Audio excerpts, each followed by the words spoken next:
Papasit ko kayo dito sa taniman namin. Ito po hindi akin kung saan ganito po yung ito po ay ganito po yung mga pagpapa yung bagang paghahanda ganyan po. Ayan.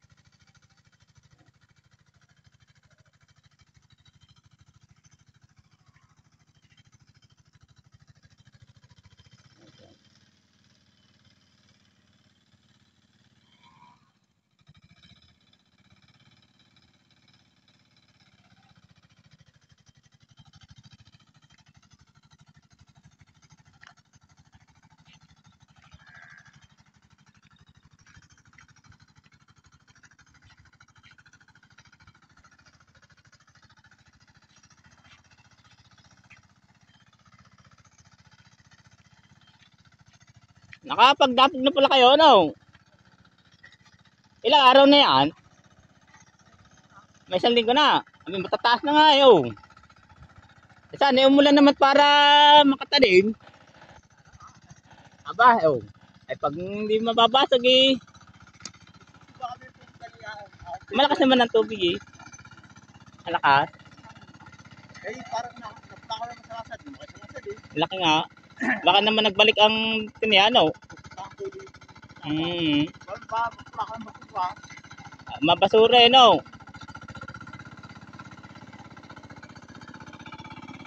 Matataas na ba?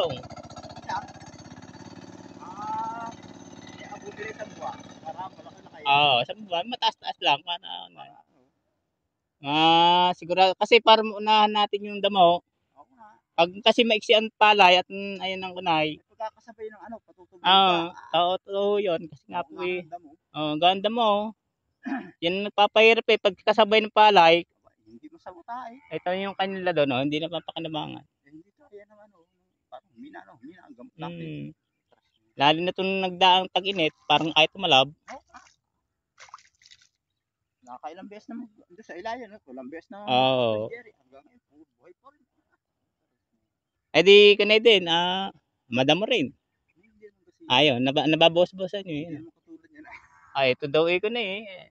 Parang buburahin yata nila. Ay, sabi ko, pagsugahan nyo muna para... Sabi pa, baka daw makasambot ko. Ayan, hindi naman pala sila in-spray ng ano eh. Sa buto. Parang ang kanila ay madalian. Bilisan. Haba ng init. Haba ng init kaya nasakripisyo sila eh na baka sakali.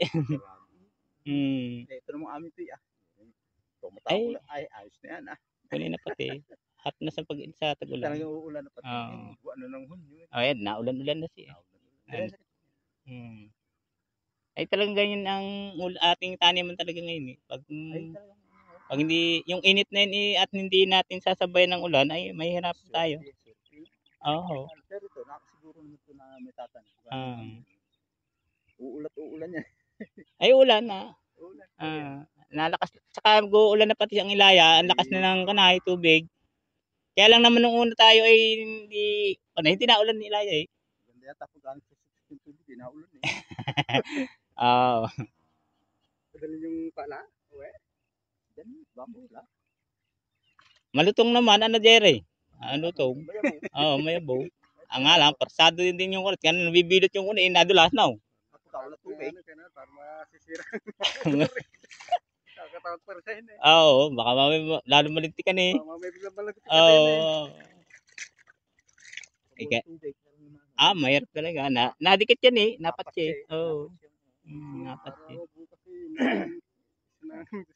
Oo. Magandang hapon po sa inyo lahat. Dito po naman kami sa bukid. Tagsimula na kami mag-araro. Nakikita ko sa inyo ang bukid. Naararo ngayon. Kahit walang tubig ay tinitiyaga namin na araruhin para ho nakahanda na. Ito po yung mag-aaral namin. Ayan po. Palabaw ang aming gamit. Ayan po. Ganito po kami mga mahihirap dito. Talagang nagtsatsagaan ho namin kung ano yung aming meron ngayon para lang kami ay mabuhay. Ito po. Ganyan po ang dito po sa amin sa Magdalena, sa bayan ng Magdalena, ganito po yung aming ginagawa. Pag-araw ng mga pag-aararo, ganito po. Ayan. Pagtataniman,